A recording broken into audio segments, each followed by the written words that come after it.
Biz az maaşa qane olan adamlar. İnsanlar nə vaxt bədbəxt olur, qane olmurlar.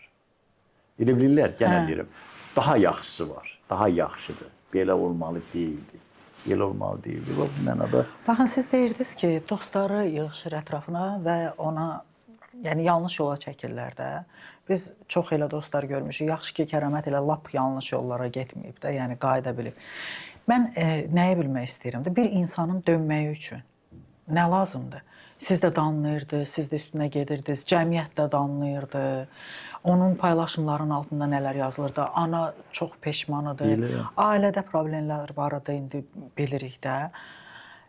Nə baş verdi? Nə olmalıdır insanda ki, yəni bu qədər Kərəmət çöyür olub. Mənim sözüm... Kərəmət heç kimin olmadığı kimi dəyişdi yaxşılığa doğru. Mənim sözüm, oğlu Barışın böyüməyi, Barış da onu dəyişdirdi. Barış dedi ki, ata, sənin maviyerinə şükür.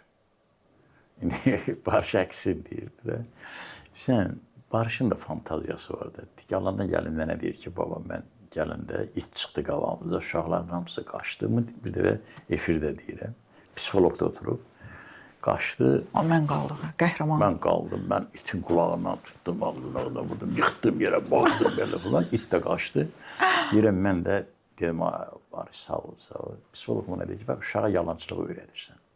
Deyirəm, haqlısan. Amma əvvəl-axır o fantaziyasını həyata keçirəcək. Gərək qəlbində yaradasan ki, istər ailədə, qadın haqqında ya kişi haqqında da belə ya belə. O fantaziyanı yaradasan ki, o əvvəlcə xəyalında yarana, sonra onu həyata keçirəcək. Yəni Barış... Əvvəl-axır dedim, o iti boğacaq. Kərəmət Barış üçün nümunə olmağa çalışır indi. Ha. Yaxşı ata olmağa çalışır.